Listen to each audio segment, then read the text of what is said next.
అమ్మాయిపల్లె గ్రామ ప్రజలకు మీ ముందుకు అమ్మిగల సుధాకర్ అనే నేను రాబోతున్నాను సర్పంచ్ అభ్యర్థిగా. దయచేసి ప్రజలారా, ఒక సామాన్యుని గెలిపించండి, ప్రజాస్వామ్యాన్ని కాపాడండి. నేను నా ఆస్తులు పెంచుకోవడానికో, నా ఆస్తులు కాపాడుకోవడానికో, లేకుంటే ఇంకా దేనికో వస్తలేను. మన గ్రామంలో గత 20 సంవత్సరాలుగా అన్యాయం జరుగుతుంది. ఒక వర్గానికి అసలు వార్డు స్థానం కూడా రావట్లేదు. ప్రజలారా, ఒక్క వార్డు కూడా రావట్లేదు. కాబట్టి నేను జనరల్ స్థానంలో సర్పంచ్ అభ్యర్థిగా మీ ముందుకు రాబోతున్నాను. అన్ని వర్గాలను కలుపుకొని ముందుకెళ్తాను. డబ్బుల కోసం ఆశపడే వ్యక్తిత్వం నాది కాదు. నేను ఈ గ్రామంలోనే పుట్టిన కాడి నుంచి ఇప్పటి వరకు ఇక్కడే ఉండి పెరిగాను. మీ కళ్ళ ముందే పెరిగాను. ఇప్పుడున్న అభ్యర్థులలో ఎవరేంటిది అనేది మీకు తెలుసు. నేను ఆర్థికంగా లేకపోవచ్చు, కానీ ఒక మంచి మనిషిగా మాత్రం మేము ముందుకుంటా. ప్రతి రాజ్యాంగం పరంగా మన గ్రామానికి రావాల్సిన నిధులు ఏవైతున్నాయో ప్రతి ఒక్క నిధిని, ప్రతి ఒక్క అవకాశాన్ని రాజ్యాంగబద్ధంగా మేము ముందుకు చేర్చుతాను. అన్ని కులాలను, అన్ని వర్గాలను, అన్ని సామాజిక వర్గాలను అభివృద్ధి బాటలో నడిపించడానికి నా వంతు కృషి నేను చేస్తాను. అంటే ఏ సమస్యనైనా 5 నిమిషాలలో చేరుకునే నాయకత్వం కావాలి. ఈ జనరేషన్కు ఇప్పుడు ఏంటిదంటే ఏఐ కాలం నడుస్తుంది. ఏదున్నా యువత అనేది తొందరగా పసిగట్టి ఒక ఊరికి రావాల్సిన నిర్ణయాలు అనేది తీసుకోవాలంటే ఖచ్చితంగా యువతకు ఛాన్స్ ఇవ్వాలి.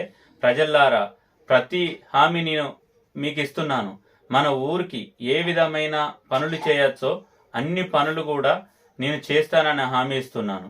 ఎందుకంటే నేను ఈ ఊళ్ళున్న బిడ్డను, 1 రూపాయి ఆశించను, 1 రూపాయి కూడా మీ ముందు పెడతలేను. నేను ఏది కూడా మీకు పంచుతలేను. కాబట్టి మీరు రేపు నన్ను అడగచ్చు, నన్ను నిలదీయచ్చు, నన్ను మీరు అడగచ్చు. ఎందుకంటే నేను ఒక మీ అందరికంటే చిన్న వ్యక్తిగా ముందుకు వస్తున్నాను. మీరు పెద్ద హృదయం చేసుకొని నన్ను ఈ ఎలక్షన్లలో భారీ మెజారిటీతో గెలిపిస్తారని, ఎలాంటి భేదచేదాలకు పోకుండా ప్రతి వ్యక్తి నన్ను వెన్నంటి ఉంటాడని ఆశిస్తున్నాను. ప్రజల్లారా, అక్కల్లారా, చెల్లెల్లారా, తమ్ముళ్ళారా, ఆలోచించండి. యువ నాయకత్వాన్ని ముందుకు తీసుకెళ్ళండి. ఒక వర్గం ఎప్పుడు వెనుకబడిపోకుండా అండగా ఉండండి. నన్ను దీవించండి, నన్ను ముందుకు తీసుకెళ్ళండి, నన్ను గెలిపించండి అని కోరుకుంటూ, మన ఊరిలో నన్ను సర్పంచ్గా గెలిపిస్తే నేను మొదటిగా స్కూలు నుంచి స్టార్ట్ చేస్తా. స్కూల్లో ప్రతి విద్యార్థికి అక్కడ ఉండే వసతులను మెరుగుపరుచుతా. ప్రతి విద్యార్థికి అక్కడ ఏ విధమైన సదుపాయాలు ఉండాలో, ఫస్ట్ ఊరు బాగుపడాలంటే చిన్నతనం నుంచే ఒక పిల్లవాడిని బాగు చేసుకుంటూ పోతే ఊరు బాగుపడుతుంది. స్కూల్ను బాగు చేస్తా. అలాగే మన ఊరికి రోడ్లు అనేటివి బాగలేవు. ఊరు బాగుపడ్డది అని తెలవాలంటే రోడ్లు నీట్గా కనిపించాలి. మన ఊళ్ళో రోడ్లు అస్తవ్యస్తంగా ఉన్నాయి కాబట్టి ఆ రోడ్లను బాగు చేస్తా. అలాగే ఇంకా మన ఊరు బాగుపడ్డా తెలవాలంటే వీధి దీపాలు అనేది ఖచ్చితంగా వెలగాలి. వీధి దీపాలు వెలిగేటట్టు చేస్తా. డ్రైనేజ్ సిస్టాన్ని మంచిగా చేస్తా. మురికి కాలాలు అస్తవ్యస్తంగా ఉన్నాయి, వాటిని కూడా మంచిగా చేస్తా. ప్రతి పౌరునికి స్వేచ్ఛనిస్తా.